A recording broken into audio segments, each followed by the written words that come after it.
Halo adik-adik tersayang, gimana kabarnya? Apakah tugas sekolah sudah dikerjakan? Kali ini kakak akan bercerita sebuah dongeng yang berasal dari Jawa Timur dengan judul Ande-Ande Lumut. Suatu ketika, kerajaan Jenggala diserang oleh musuh. Ketika perang semakin sengit, permaisuri raja yang bernama Putri Sekartaji melarikan diri dan bersembunyi ke sebuah desa yang jauh dari Jenggala. Untuk menjaga keselamatannya, ia menyamar sebagai gadis kampung. Dewi Sekartaji tinggal di tempat Nyai Intan.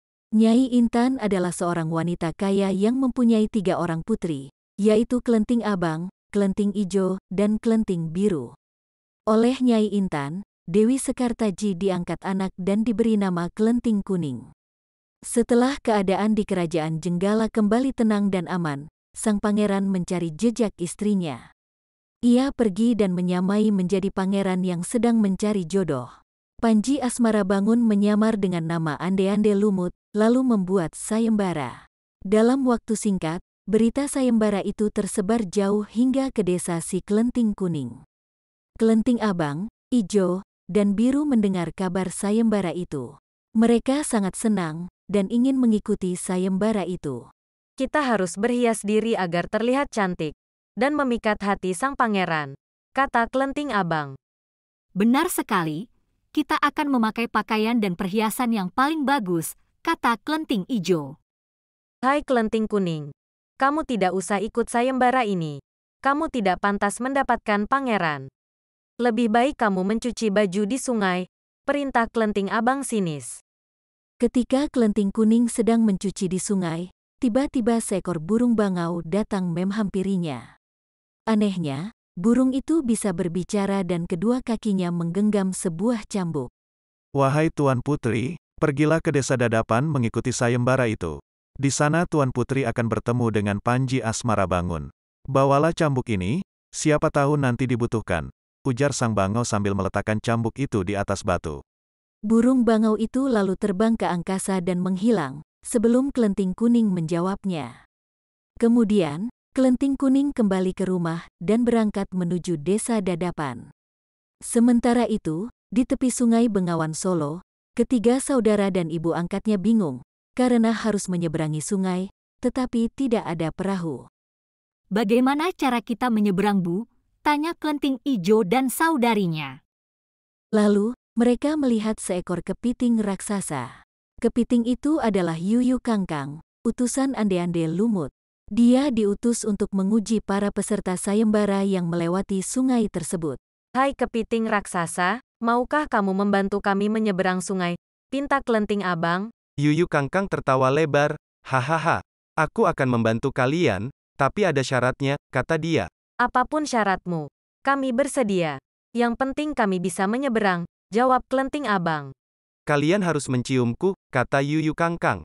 Dan, mereka pun bersedia memenuhi syarat si Yuyu Kangkang. Kelenting Kuning tiba di pinggir sungai. Yuyu Kangkang mengajukan syarat yang sama. Tetapi, Kelenting Kuning menolak.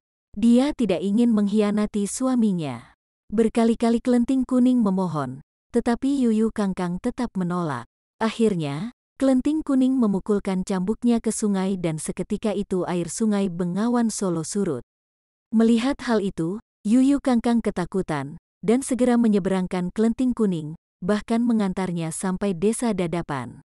Sayembara pun dimulai. Secara bergiliran, Kelenting Abang dan adik-adiknya menunjukkan kecantikan mereka di hadapan Ande-Ande Lumut. Ampun pangeran, hamba mohon. Terimalah salah satu putri hamba, Iba Nyai Intan. Ande-Ande Lumut menjawab, wahai Nyai Intan. Ketahuilah, aku tidak bisa memilih seorang pun dari putrimu, karena mereka telah mencium si Yuyu Kangkang. Sambil menunjuk ke arah Kelenting Kuning, pangeran melanjutkan, aku memilih gadis ini, karena dia lulus ujian, dia tidak mau mencium si Yuyu Kangkang. Nyai Intan dan ketiga putrinya baru menyadari bahwa mereka telah ditolak oleh Ande-Ande Lumut karena tidak lulus ujian. Kemudian Ande-Ande Lumut membongkar penyamarannya, dan mengatakan bahwa dia adalah Panji Asmarabangun. Kelenting Kuning pun sangat bahagia karena bertemu lagi dengan suaminya yang telah lama terpisah. Nah, adik-adik tersayang, dari cerita dongeng ini ada hal yang bisa kita pelajari. Kesetiaan, kesabaran serta mempertahankan harga diri dan kehormatan perlu ditunjukkan seperti yang dilakukan oleh Kelenting Kuning. Kita tidak boleh sombong dan serakah, serta memandang rendah orang lain seperti yang dilakukan oleh Kelenting Abang, Kelenting Ijo dan Kelenting Biru. Karena akhirnya akan merugikan diri sendiri. Cerita dongeng kita sampai di sini dulu, nanti kita akan bertemu kembali di cerita yang lainnya. Sampai jumpa lagi.